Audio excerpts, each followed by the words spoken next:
দেখার সৌভাগ্য হবে। তাছাড়া হয়তো আমরা যে মাছগুলো দেখেছি সেগুলো আর কাউকে দেখার সৌভাগ্য হবে না। তো আজকে আমাদের পড়বো হচ্ছে নম্বর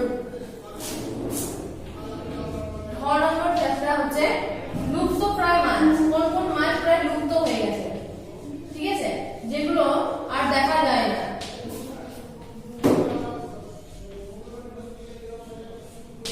দেখো কি বলেছে, বলছে আগে যেসব জিনিস পশু পাখি বা গাছপালা অনেক দেখা যেত, কিন্তু কোনো কারণে এখন তাদের সংখ্যা খুব কমে গেছে। ঠিক আছে, মানে আগে যেসব পশু পাখি গাছপালা আমরা দেখতে পেতাম আগে যেরকম, এখন কিন্তু তার পরিমাণ অনেক কমে গেছে। আমরাই হয়তো আর দেখতে পাই না, আমরাই আগে যেগুলো দেখেছি সেগুলো কিন্তু এখন আর দেখতে পাই না। ঠিক আছে, তোমার তো দূরের কথা, আমরাই হয়তো এখন আর দেখতে পাই না। তো বলা যায় হারিয়ে যেতে বসেছে, তাদেরকে বলা হয় লুপ্তপ্রায়। মানে যেগুলো আগে দেখা যেত এখন আর দেখা যাচ্ছে না, যেগুলো আমরা এখন আর দেখতে পাচ্ছি না, সেগুলো হারিয়ে গেছে যেগুলো আমাদের থেকে, সেগুলোকে বলা হয় লুপ্তপ্রায়। অর্থাৎ যেসব জিনিস প্রায় লুপ্ত হয়ে গেছে তারাই হচ্ছে লুপ্তপ্রায়। মানে যেগুলো হারিয়ে তাদের কোনো মানে চিহ্ন আমরা এখন আর পাচ্ছি না দেখতে, সেগুলো হচ্ছে লুপ্তপ্রায়। ঠিক আছে, তো বলছে আদিম যুগ থেকে আজ পর্যন্ত হাজার হাজার প্রজাতির পশু পাখি উদ্ভিদ লুপ্ত হয়ে গেছে। মানে আদিম যুগ থেকে আজ অব্দি যদি আমরা হিসাব করি যে তখনকার কিরকম ছিল, তখনকার গাছপালা পশু পাখি মাছ আর যে প্রজাতি ছিল, এখন সেগুলো যদি আমরা দেখতে যাই তাহলে দেখবো অনেক কিছু আমরা হারিয়ে ফেলেছি, অনেক কিছু আমরা দেখিনি, সেগুলো আমাদের অজানা হয়ে থেকে আছে। আর অনেক কিছু যে দেখেছি আমরা সেগুলো কিন্তু আজ আর দেখতে পাচ্ছি না, আজকে আমাদের কাছে হারিয়ে গেছে সেগুলো। তো সেইগুলো কি হচ্ছে প্রায় আরো হাজার হাজার লুপ্ত হতে বসেছে, মানে আরো ভবিষ্যতে হয়তো আরো লুপ্ত হয়ে যাবে।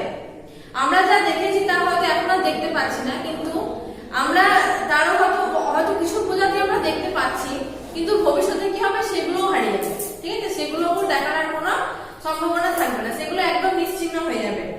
তো আগামী দিনে আমরা আর তাদের দেখতে পাবো না। আরো পরে যেসব শিশু পৃথিবীতে আসবে তারা আরো অনেককে হারাবে, হারানো জিনিসের সন্ধান পাবে তারা জাদুঘর বা মিউজিয়ামে। আমি আগে বললাম যে ভবিষ্যৎ প্রজন্মে যে শিশুরা যারা আসবে তারা অতীত প্রজন্মে যে পশু পাখি বা গাছপালা বা মাছ আমরা দেখেছিলাম তারা কিন্তু আর সেগুলো দেখতে পাবে না। তারা সেগুলো কোথায় দেখবে? কোনো মিউজিয়ামে দেখবে, কোনো জাদুঘরে দেখবে, বা কম্পিউটারের মাধ্যমে দেখবে, টিভিতে দেখবে, ছবিতে দেখবে, কিন্তু বাস্তবে নিজের চাক্ষুষ প্রত্যক্ষ তারা আর করতে পারবে না।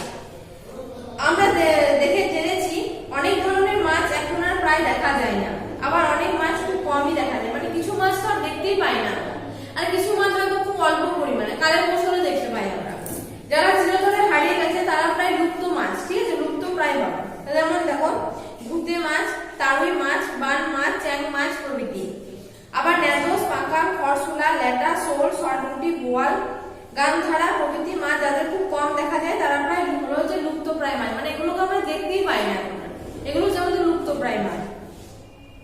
তাদের যদি বিশেষভাবে সংরক্ষণ করা না হয়, যদি ইচ্ছা মতো তাদের ধরে খেয়ে ফেলা হয়, তবে পৃথিবী তারা বিদায় নেবে। পৃথিবী থেকে যদি আমরা একই তাদের পরিমাণ কমে গেছে, তারপরে যদি আমরা অনবরত তাদের খেতেই থাকি তাহলে কি হবে? আস্তে আস্তে সেগুলো একদম পৃথিবী থেকে নিশ্চিহ্ন হয়ে যাবে, লুপ্ত প্রায় হয়ে যাবে, সেগুলোকে আমরা সংরক্ষণ করতে পারবো না। তাই আমাদের উচিত লুপ্তপ্রায় মাছ যারা লুপ্ত হয়ে না যায় তার ব্যবস্থা নেওয়া। মানে তাদের কি করতে হবে? সংরক্ষণ করতে হবে। আমরা যে মাছগুলো অতিরিক্ত পরিমাণে খেয়ে নিচ্ছি সেগুলো কি করতে হবে? পরিমাণটা কমাতে হবে, যাতে তাদেরকে আমরা সংরক্ষণ করতে হবে, তাদের প্রজাতিটা আরো বৃদ্ধি করতে পারি। ঠিক আছে, তার জন্য কোনো মাছ লুপ্তপ্রায় তাদের নাম জানতে হবে। যে মাছগুলো লুপ্তপ্রায়, মানে যেগুলো বিরল প্রজাতির পথে এগোতে চলেছে, তাদেরকে আমরা তাদের নাম জেনে তাদেরকে আমাদের সংরক্ষণ করতে হবে, যাতে সেগুলো আর নিশ্চিহ্ন না হয়ে যায়। সেগুলোকে আমরা তাদের সংখ্যা বৃদ্ধি করতে পারি, তাদেরকে রক্ষা করতে পারি। তার জন্য কি করতে হবে? তাদের নাম জানতে হবে, তাদের কোথায় পাওয়া যায়, তারা কি খায়, কিরকম পরিবেশে থাকে, তাদের সংখ্যা কমে যাওয়ার কারণ প্রভৃতি তথ্য সংগ্রহ করতে হবে। তারপর তাদের সংরক্ষণ করার জন্য প্রয়োজনীয় ব্যবস্থা নিতে হবে। ঠিক আছে, তাহলে কি বললাম যে আগে যেগুলো আমরা দেখেছি ভবিষ্যতে বর্তমানে কি সেগুলো আমরা কম দেখতে পাচ্ছি, ভবিষ্যতে হয়তো সেগুলো আর দেখতেই পাবো। ঠিক আছে, আগের যে যেগুলো আগে আমরা দেখেছি সেই জিনিসগুলো ভবিষ্যৎ প্রজন্মে যেসব শিশুরা জন্মাবে তারা লোক দেখতেই পাবে না। তো তাদের কাছে কি এগুলো একদমই নিশ্চিহ্ন হয়ে যাবে। তারা কোথায় দেখবে? কোনো ছবিতে দেখবে, টিভিতে দেখবে, বা জাদুঘরে দেখবে, মিউজিয়ামে দেখবে, কিন্তু বাস্তবে চাক্ষুষ প্রত্যক্ষ তারা করতে পারবে না। ঠিক আছে, তাদের কাছে একদমই নিশ্চিহ্ন হয়ে যাবে। তাই কি সেইগুলোকে আমাদের জেনে তাদের নাম, তাদের বেঁচে থাকার পরিবেশ, তাদের সংখ্যা, তারা কেমন পরিবেশ থাকে, কিরকম তাদের খাবার, সেগুলো সবকিছু জেনে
সংরক্ষণ করার ব্যবস্থা করতে হবে।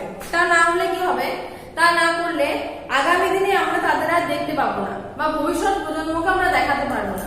যদি যেগুলো হারাতে বসেছে, যেগুলো লুপ্ত হতে বসেছে, সেগুলোকে যদি আমরা এখন থেকে সংরক্ষণ করার চেষ্টা না করি, তাহলে ভবিষ্যৎ প্রজন্মের জন্য সেগুলোকে আমরা রক্ষা করতে পারবো না, তাদেরকে আমরা আর দেখাতে পারবো না। সেজন্য কি করতে হবে, সেগুলোকে আমাদেরকে টিকিয়ে রাখতে হবে।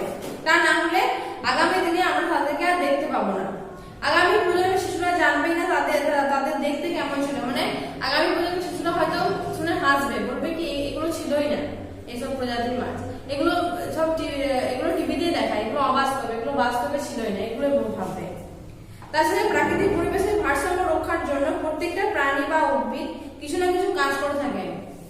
আমাদের জীবজগতে যে সৃষ্টি হয়েছিল তার জন্য কিন্তু একটা বাস্তুতন্ত্রের একটা কিন্তু মানে একটা চক্রাকার আছে, কারণ একটা প্রাণী একটা প্রাণীর উপর নির্ভর। কেউ কিন্তু কাজ সবকিছু কেউ না কেউ কোনো না কোনো কাজের সাথে যুক্ত আছে, কেউ কিন্তু এমনি কেউ কোনো পশু পাখি প্রাণী উদ্ভব হয়নি। তাহলে যদি একটা একটা করে প্রজাতি শেষ হতে থাকে, একটা একটা প্রজাতি নিশ্চিহ্ন হয়ে থাকে, তাহলে তাদের পরবর্তী প্রজাতি যেটা সেটাও কিন্তু নিশ্চিহ্ন হয়ে যাবে, কারণ একে অপরের উপর নির্ভরশীল, একে অপরের পরিপূরক তারা। যদি প্রথম প্রজাতি নষ্ট হয়ে যায়, তাহলে দ্বিতীয় প্রজাতিটা নষ্ট হওয়ার সম্ভাবনা থাকবে, কারণ তাদের খাদ্যের অভাব পড়বে, তাদের সামাজিক পরিবেশের অভাব পড়বে। তাহলে কি, তার জন্য কি করতে হবে, সব যে প্রজাতিগুলো নিশ্চিহ্নের পথে সেগুলোকে আমাদের রক্ষা করার ব্যবস্থা করতে হবে, কারণ তারা একে অপরের উপর নির্ভরশীল। তাছাড়া কি বলেছে, তাই আমাদের নিজেদের দরকারে মুক্ত পশু পাখি গাছপালা সংরক্ষণ করা দরকার। মাছ সংরক্ষণের ক্ষেত্রে বিশেষ কিছু অসুবিধা আছে। যে পুকুরে রুই, কাতলা, মৃগেল, কালবোস, বাটা প্রভৃতি মাছ চাষ করা হয়, সেই পুকুরে শোল, বোয়াল, শাল আর প্রভৃতি বড় বড় মাছ রাখা যায় না। যেগুলোতে আমরা রুই মাছ, মানে আমাদের বেশিরভাগই রুই, কাতলা এই মাছগুলোই নাম সম্পর্কে আমরা জানি।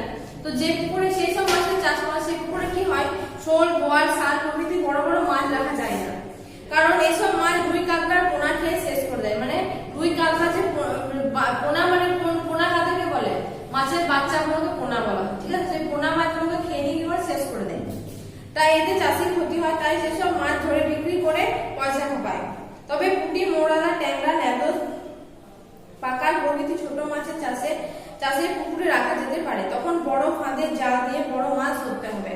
ছোট ছোট মাছ জাল গলে পালিয়ে যাবে, তখন পুকুরে অনেক বেশি ওই সব মাছ চাষ হয়ে যাবে, তখন তাদের মধ্যে কিছু কিছু বড় মাছ ধরে বিক্রি করা যেতে পারে। তাহলে কিছু কিছু আমরা মাছ চাষ করতে পারি, কিছু যেসব মাছগুলো হয়তো আমাদের ছোট মাছের মানে পোনা মাছে খেয়ে নেয় না, যেসব মাছ, সেসব মাছগুলো আমরা চাষ করবো। সেগুলো কিভাবে ধরবো, বড় জালের সাথে সেগুলোকে আমরা ধরবো, ঠিক আছে। জলের মধ্যে ঝোপঝাড় গাছ কচুরিপনা থাকলে সেই জলাশয়ে কোল, বেলে, মাগুর, শিঙ্গি, ল্যাটা, শোল এইসব মাছ বেশি থাকে। লুপ্তপ্রায় মাছ টিকিয়ে রাখার জন্য নিজের মতো ব্যবস্থা নেওয়া আছে। তাহলে যেসব নোংরা জল কি হবে পরিষ্কার রাখতে হবে, যাতে কি যে মাগুর, শোল, বোয়াল এই মাছগুলো কি করে, বেশিরভাগই রুই, কাতলা, মৃগেল এই যে মাছগুলোকে খেয়ে নেয়। এগুলো তো আমাদের বাণিজ্যিক মাছ, ঠিক আছে, এগুলো তো বেশি আসে বাজারে। তো এই মাছগুলোকে কি করে না, ওই যে মাগুর, কই, শিঙ্গি, ট্যাংরা এই মাছগুলো কি করে, এই রুই, কাতলা মাছের পোনাগুলোকে খেয়ে নেয়। আবার এই মাছগুলো যে মাগুর, কই এই মাছগুলো কোথায় বেশি হয়, যেখানে যে জলের নোংরা বেশি থাকে, আবর্জনা বেশি থাকে, তারপরে কচুরিপানা বেশি থাকবে, সেসব জলে কই, শিঙি, মাগুর, ট্যাংরা এই মাছগুলো হবে। তাহলে সেই সব পুকুরে কি করতে হবে, কই, তারপরে মৃগেল, কাতলা এই মাছগুলো চাষ করলে হবে না, কারণ যেখানে পুকুর পরিষ্কার জল থাকবে সেখানে কিন্তু এই মাছের চাষ করতে হবে। তো লুপ্তপ্রায় মাছকে টিকিয়ে রাখার জন্য আমাদের কিছু ব্যবস্থা নিতে হবে। তো কি কি ব্যবস্থা নিতে হবে, প্রথমে দেখো, কোনো কোনো পুকুরে কেবল লুপ্তপ্রায় মাছ চাষ করতে হবে। মানে সব পুকুরে যদি আমরা বলি যে আমরা বাণিজ্যিক জন্য চাষ করবো, ব্যবসার জন্য যে রুই, কাতলা চাষ করবো, তা করলে হবে না। কিছু কিছু পুকুরটা শুধুমাত্র কই, শিঙ্গি, মাগুর এই যেগুলো লুপ্তপ্রায় হয়ে যাচ্ছে, সেই সব মাছগুলোকে চাষ করার জন্য কিছু কিছু পুকুর ফেলে রাখতে হবে। লুপ্তপ্রায় মাছ ধরা বা বিক্রি করে জরিমানা করতে হবে। মানে যেগুলো হারিয়ে যাচ্ছে আমাদের আস্তে আস্তে, সেগুলোকে সংরক্ষণ করতে হবে। সেগুলোকে সংরক্ষণ করলে কি হবে, যে যাদের প্রজাতিটা হয়তো কিছুটা কমে গেছে, সেগুলো আবার আস্তে আস্তে বৃদ্ধি করবে সংখ্যায়। তাহলে কি করতে হবে, সেগুলোকে খেয়ে নিলে বা সেগুলোকে ধরে নিলে হবে না, সেগুলো কি করতে হবে, সংরক্ষণ করতে হবে। যদি সেগুলো ধরে নেয়, তাহলে আমার নিয়ম করতে হবে যে সেগুলোকে ধরে নিলে জরিমানা হবে, তাহলে সেগুলোর পরিমাণ আস্তে আস্তে বৃদ্ধি পাবে। তারপরে কি করতে হবে, কৃষিকাজে কীটনাশক, রাসায়নিক সার প্রয়োগ কমাতে হবে। আগেকার দিনে কি হতো, মাঠেও কিন্তু এই যে কই, মাগুর, শিঙি এগুলো মাঠে যখন ধান লাগানো হতো, তখন তো মানে এত উন্নত কীটনাশক সার ব্যবহার করা হতো না, যার ফলে তখন মাঠেও কিন্তু প্রচুর পরিমাণে দেখা যেত। তো তো কি করতে হবে, সেই যে যে আমরা যে কৃষিকাজের যে উন্নত মানে আরো ফসল বৃদ্ধির জন্য যে যে যে প্রচুর সার ব্যবহার করছি, মানে কড়া কারণে আমরা কীটনাশক ব্যবহার করছি, সেগুলোর পরিমাণটা কিছুটা কমাতে হবে। ডিম সমেত মাছ ধরা বা খাওয়া বন্ধ করতে হবে। অনেক জায়গায় কি করছি আমরা, মানে মাছের যে পোনা ফেলাচ্ছি, তারপরে সেগুলো কি করছি, সেখান থেকে ধরে নিচ্ছি, তারপরে সেগুলোকে আমরা খেয়ে নিচ্ছি। তো সেগুলো কি করতে হবে, বন্ধ করতে হবে। মাছের আড়তে ও বাজারে নজর রাখতে হবে যে লুপ্ত মাছ ডিম সমেত ও বাচ্চা অবস্থায় কেনা বেচা হয় কিনা। মাছের আড়তে যেখানে যেখানে অনেক সময় কি হয়, মাছের বাচ্চা কেনা বেচা হচ্ছে কিনা, বা সেখানকার মাছের ডিমকে বিক্রি করে দেওয়া হচ্ছে কিনা, সেগুলোকে আমাদের লক্ষ্য রাখতে হবে।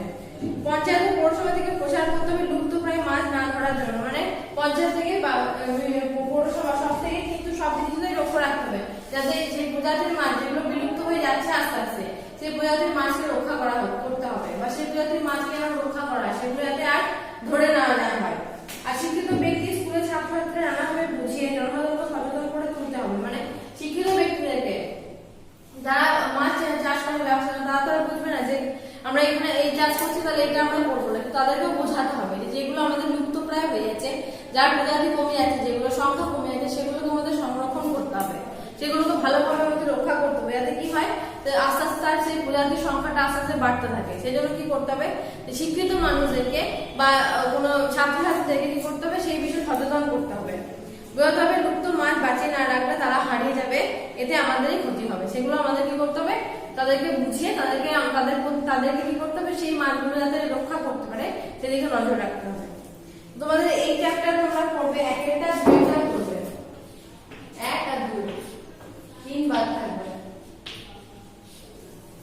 তারপরে দেখো আছে ত মাছ ধরা। মাছ আমরা কিভাবে ধরি? মাছ ধরার অনেক রকমের জাল আছে। এক রকমের আমরা মাছ ধরার জন্য এক রকমের জাল ব্যবহার করি না, বিভিন্ন রকমের জাল হয় মাছ ধরার জন্য। ঠিকই দেখো বলছে কিছু মাছ পুকুর বা ভেড়িতে চাষ করা হয়, আর কিছু মাছ নদী, খাল, বিল, সমুদ্র প্রভৃতি জলাশয় আপনা আপনি জন্মায়। ঠিক আছে, কিছু মাছকে আমরা চাষ করি ব্যবসার জন্য, কিছু মাছকে আমরা খাওয়ার জন্য চাষ করি, কিন্তু কিছু মাছের চাষ করা দরকার হয় না, যেগুলো নদী, খাল, বিলে এমনিতেই হয়ে থাকে। এসব মাছ আমরা ধরে খাই। মাছ ধরার নানা রকম কৌশল আছে, তার মধ্যে একটা সহজ হলো ছিপ। ছিপ সবাই শুনেছ, হয়তো অনেকে দেখোনি, কিন্তু নাম সবাই শুনেছ। ছিপ কি? একটা বাঁশের সিকুটি, মানে একদম সরু একটা বাঁশের যে কঞ্চির মাথায় কি হয়, একটা শক্ত সুতো বেঁধে দেওয়া হয়, সেই সুতোর সাথে কি হয়, বড়শি বাঁধা হয়। সেই বড়শিতে কি করা হয়, মাছটা যে খাবারটা খায় সেই খাবারটা অল্প দিয়ে দেওয়া হয়। ঠিক আছে, তারপর সেই বড়শি সেই সুতোটা জলে ফেলে দেওয়া হয়। মাছটা কি সেই খাবারটা দেখে কি হয়, যখন খেতে আসে তখন সেই বড়শির মধ্যে তাদের মুখটা আটকে যায়। ঠিক আছে, সেটা ছাড়িয়ে যেতে পারে না, তার ফলে মাছটা ওই ছিপের মধ্যে আটকে পড়ে। এটা হচ্ছে মাছের ছিপ। তারপরে কি বলছে যে মাছ ধরার সব থেকে ভালো পদ্ধতি হলো জাল দেওয়া। সব থেকে আমরা খুব ভালোভাবে এক সময় অনেকটা মাছ ধরার জন্য কি করতে হয়, জাল ব্যবহার করি আমরা। ঠিক আছে, এক সময় আমরা অনেকটা যখন মাছ ধরবো মনে করি, তখন কি করি, আমরা জাল ব্যবহার করি। কি সরু বা মোটা সুতো দিয়ে জাল তৈরি হয়। সব থেকে ছোট খোপ সরু সুতোর ক্ষেত্রে ছোট মাছ ধরা যায়। ছোট মাছ ধরতে আমরা ছোট ছোট খোপ এবং সরু সরু সুতো ব্যবহার করি। আর বড় মাছ ধরার ক্ষেত্রে বড় বড় খোপ এবং বড় বড় ফাঁক থাকে এবং বড় বড় আমরা সুতো ব্যবহার করি। তারপরে কি বলছে, জাল নানা ধরনের হয়ে থাকে। মাছের গোলাকার পাখাড়িতে বাঁধা ছাগনি জাল বা চাটনি জাল, দুটো মাথায় বাঁধা হাতের টানা জাল, মাথার উপর দিয়ে ঘুরিয়ে ফেলা মাথা পুকুরি বা খেপলা জাল, এবং পুরো পুকুরকে ঘিরে ছেঁকে মাছ তোলার জন্য টানা জাল ব্যবহার করে। জাল অনেক রকম হয়ে থাকে। কি একরকম হচ্ছে যে একটা বাঁধা বাকড়ি ঝাল বা চাটনি ঝাল, পাশে গোলাকার বাকড়িতে থাকে। কোন একটা মাছের দুদিকে সিকুটির মতো থাকে, এরকম করে ফেলে দিয়ে এরকম টেনে নেয়, ওরকম একটা জাল। একটা মাছের এরকম ঘুরিয়ে টাইপের ফেলে ওটা, আর একটা যে গোটা পুকুরটাকে ঘিরে রাখে যেটা। ঠিক আছে, এটা হচ্ছে টানা জাল। জালের ফাঁদি বা অনুযায়ী ছোট বা বড় মাছ ধরা হয়। মাছ ঠিক মতো বাড়ছে কিনা তা দেখার জন্য জাল টানা হয়। বাঁশের সরু শলা দিয়ে তৈরি বাক্সের মতো ফাঁদ দিয়েও মাছ ধরা হয়। খুব সরু শলা তৈরি যন্ত্র বা ফাঁদকে ঘুড়ি বলা হয়, যেগুলো খুব সরু সরু বাঁশ দিয়ে তৈরি করা হয়, একদম ফাঁক অল্প থাকে, সেগুলো হচ্ছে ঘুড়ি বলা হয়। মাঠের পাকা, পুঁটি, মোরলা, ট্যাংরা, ছোট কই, চাঁদা প্রভৃতি মাছ ঘুড়ির সাহায্যে ধরা হয়। এই ঘুড়ির সাহায্যে এই ছোট ছোট মাছগুলো ধরা হয়। একটু মোটা কাঠি তৈরি বা ফাঁদকে কি বলা হয়? বেটো বলে। এতে বড় বড় কই, মাগুর, ট্যাংরা প্রভৃতি মাছ ধরা হয়। খুব বড় আটলে, শোল, তারপরে শাল, বোয়াল ধরা হয়। যে নালার মধ্যে জল বেয়ে ওঠে, মাঠের আলে, পুকুরে পড়ে, তাতে ঘুনি বা আটল বসানো হয়। মানে যেখানে জলটা বেয়ে যায় সেই মাঝখানটাতে ঘুনিটা বসে দেওয়া হয়। তারপরে যখন জলটা যখন বেয়ে যায়, মাছটা কি হয়? আর ওই ঘুনির বেরিয়ে যেতে পারে না, ওই ঘুনির মধ্যে আটকে থেকে যায়। তো স্রোতের উল্টো দিকে মাছ ধরার সময় ঘুনি বা আটল ঢুকে পড়ে, কিন্তু বের হতে পারে না। ওই যে স্রোতের উল্টো দিকে যখন মাছ হয়, মাছ খাবার জন্য যখন ঘুনির মধ্যে ঢুকে যায়, তখন আর সেটা আর বেরোতে পারে না। ঠিক আছে, স্রোত যেদিকে বইছে তার উল্টো দিকে যখন মাছটা এসে ঢুকে, তখন কি হয়? সেখানে মাছটা ঢুকে পড়ে আর বেরোতে পারে না, কারণ স্রোতটা তো উল্টো দিকে যাচ্ছে জলে। তারপরে কি হয়? সেখানে মাছটা আটকে থেকে যায়। তারপর কি বলছে? বাঁশের শলা তৈরি ফানেলের মতো একটা যন্ত্র বা ফাঁদ হলো, সেটাকে বলা হয় পোলো। পোলো কিরকম দেখতে হয়? ওপর দিকটা সরু হয়, ওপর দিকের মাথাটা, আর নিচের দিকের মাথাটা চওড়া হয়। ঠিক আছে, যদি মনে করি যে এই জায়গাটাতে মাছ আছে, তাহলে কি করা হয়? ওই যে পোলোটাকে বা ঝুড়িটাকে সেখানে বসিয়ে দেওয়া হয়। বসিয়ে দেওয়ার পরে কি হয়? ওপরে যে ছোট ফুটো থাকে তার উপরে হাত দিয়ে সেখানে সেই জায়গাটা দেখে নেওয়া হয় যে মাছ থাকে কিনা। যদি মাছ থাকে সেটা চট করে ধরে নেওয়া হয়। ঠিক আছে, কি হচ্ছে? পোলোর বড় দিকটা নিচে রেখে মাছকে চেপে ঘিরে রাখা হয়। তারপর ওপরে যে ছোট মুখটা থাকে সেটা দিয়ে হাত ঢুকিয়ে মাছটা ধরে নেওয়া হয়। নৌকা চড়ে বা ট্রলারে কি করা হয়? চড়ে খুব বড় বড় জাল দিয়ে সমুদ্রে, মানে নৌকা বা ট্রলারের সাহায্যে সমুদ্রে মাছ ধরা হয়। মাছ ধরার সময় নজর রাখতে হবে যাতে বিরল প্রজাতির কোনো মাছ ধরা না পড়ে, মানে যেগুলো বিরল আস্তে আস্তে নিশ্চিন্তের পথে সেগুলোতে মানে যেসব মাছ ধরা না পড়ে সেগুলো নজর রাখতে হবে, বা যদি ধরা পড়ে যায় কোনো কারণবশত তো সেগুলো কি করতে হবে? ছেড়ে দিতে হবে। খুব ছোট মাছ ধরা ঠিক নয়, আবার যেসব মাছ ডিম ছেড়ে সেসব মাছ ধরা তো ঠিকই নয়। এতে নতুন মাছ জন্মাতে পারে না ও সহজে ওর মাছের সংখ্যা কমে যাবে এবং কোনো এক সময় আর তা দেখা যাবে না। ঠিক আছে, তাহলে আজ কি করতে হবে? যেসব মাছগুলোর বিরল প্রজাতি সেগুলোকে ছেড়ে দিতে হবে। যে মাছগুলো ডিম দেয় সেই মাছগুলোকে ছেড়ে সংরক্ষণ করতে হবে, কিন্তু ডিমের সংখ্যা বাড়বে না। তাহলে কি করতে হবে? সেসব দিক থেকে আমাদেরকে নজর রাখতে হবে। ঠিক আছে, তো এই জায়গাতে তোমরা করবে 1 2 3